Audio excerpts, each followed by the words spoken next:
Hey everybody, and welcome back to Crypto Kings. My name is Matt. It's a pleasure to be back with you guys on the channel today, and we're going to be talking about something that really missed, in my opinion, a lot of opportunity today for Shiba Inu. So if you guys are new, make sure to drop a like and subscribe for more daily Shiba Inu videos, and let's get right into it. So we've been talking an awful lot, guys, about this deal that Shiba Inu looks to have been a part of here with Kraken. The idea that Kraken could list SHIB on the trading platform here in the near future.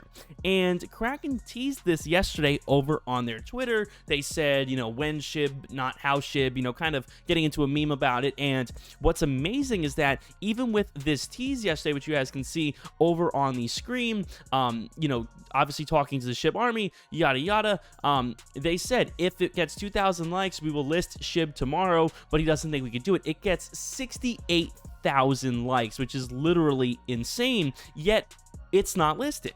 And that is pretty crazy. You guys can see 22 minutes ago, they said, we've heard you. Community is an important part of our decision. More work for us to do as we move through our process. So this is great. This is great news, and it is nice to see that we are moving along smoothly here. But Kraken kind of did miss an opportunity today, to sort of ride all of this hype.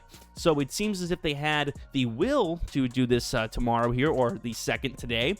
But as of a few minutes ago, they have, some issues here in terms of getting it listed. So that definitely is a bummer, but hopefully in the near future, this will be good for all of us. Speaking of things that's good for all of us, guys, check out Webull at the top of the link down below in the description. It's so easy to do. You guys can sign up and start trading stocks and crypto, including Shiba Inu, of course. And if you guys use my link, I'll get 2 free stocks as well, and I always do appreciate that. So you get 2 free stocks valued at $2,300. If you guys want to get started, top of the link down below in the description.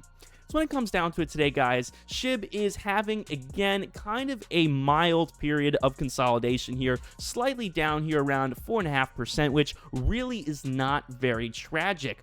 And I think a lot of people do agree that this sort of period of time was needed, especially to prevent, everybody from jumping ship and watching a bad crash happen. And that would be awful. So our goal is to avoid this as much as possible. Market cap here is down 4.5%. Which is understandable, still close to $38 billion and still ahead of Dogecoin, which is interesting here. Doge obviously being at 36, so it is still pretty neck and neck, but I do anticipate that SHIB will manage to stay in front for the foreseeable future. Volume here is down again an awful lot over the past 24 hours, which is good in a sense because there's not an exceeding amount of sell volume. It's still more, than the buy volume today, which sucks, but there's not an exceeding amount of sell volume that is, causing a massive movement downwards, which would obviously be terrible. Then the circulating supply issue, of course, which I talked about in my last video, which is so insane to me. People were like, oh, clickbait, clickbait. I don't know what planet you guys are on, but this is bad, man. The circulating supply not being accurate here, this is not a good thing, and that's all that my last video said. I just said that this is not a good thing, and that this is bad for Shiba Inu, which it is. If CoinMarketCap wanted to fix this, I think they should, because this is definitely creating a lot of FUD and a lot of issues with the circulating supply. So I do not understand how people could see this as being good.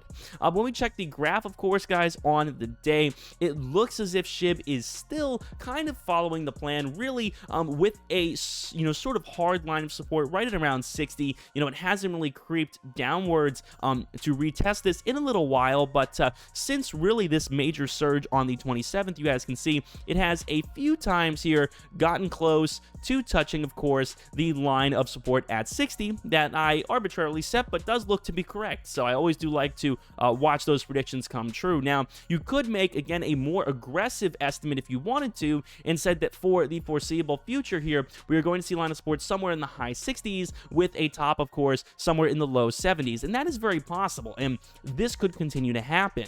Now, the question is, what happens if we break through this? What happens if we break all the way down to 60, and in a worst case scenario like 57 or 55 or something like that? What happens after? Do we rebound?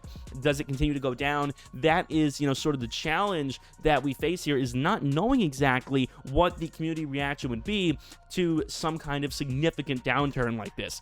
Because, again, right now, most people who bought, even at the very, very top here at 88, most people who bought around here are probably still sitting okay. Even if you've lost a little bit of money, I would say that the majority of people bought somewhere between here and here, on the way up, obviously, from, in the 20s all the way up into the 50s and 60s. I think most people bought around there. But even if you did buy the top, I think right now we're at a price which still justifies holding it. And I noticed the same thing happening in the NFT world a lot as well. You know, in the NFT world, whenever an NFT goes down a little bit, it's typically okay. But when it starts to have this kind of, terrible crash, people start to sort of move beyond the don't invest more than you can afford to lose mentality and will sell something they spent, $5,000 on for $500 just to try to get something out of it. And typically that will backfire when the NFT or the asset goes back up. But when we look at Shiba Inu here, we're at a stage where it's like, yeah, I think this is worth holding. I think most people could agree this is worth holding, even if they are in a loss. So this is definitely nice to see. When we check the relative strength index here, of course, on the day, we're sitting right around the middle here, right around 50. So nothing particularly volatile going on. It does seem to show that right when we hit around 66, 67-ish, we hit towards the lower end. So it does look as if 66 and 67 is going to be, at least for the time being, the line of support. Again, it is hard to exactly predict, but it does look, based on the relative strength index, that right at around 66, it starts reaching the bottom, being like, okay, yeah, this is a little bit oversold. Let's get this back up. And the relative strength index, once it gets back into the low 70s or high 60s again, starts to kind of adjust for it again and reach the middle. So that is not particularly bad as well. When we take a look, of course, at the Fibonacci retracement, which you guys can see over on the screen right now, we're going to expand this and take a look. So we have the top, of course, of the most recent one, which here is at 75 from yesterday. And then, of course, we have 66 here at the bottom. So this is definitely great news, considering we have a whole, bit of data here to sort of work with the low only being 9 lower than the high, which, is definitely not bad with something volatile like this. So again, the information that we're kind of given here is that this 50% line here looks to me, from what I could tell, to be kind of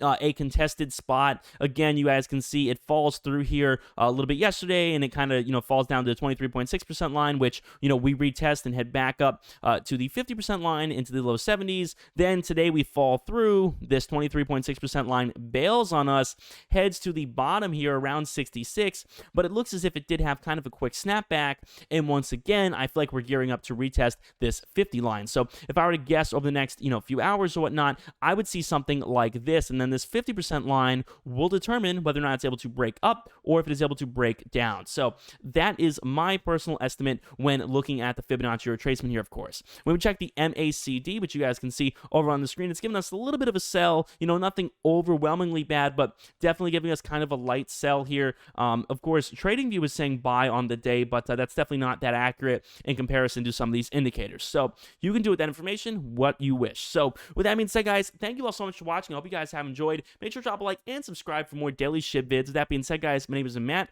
I'll see you all on the next video. Peace.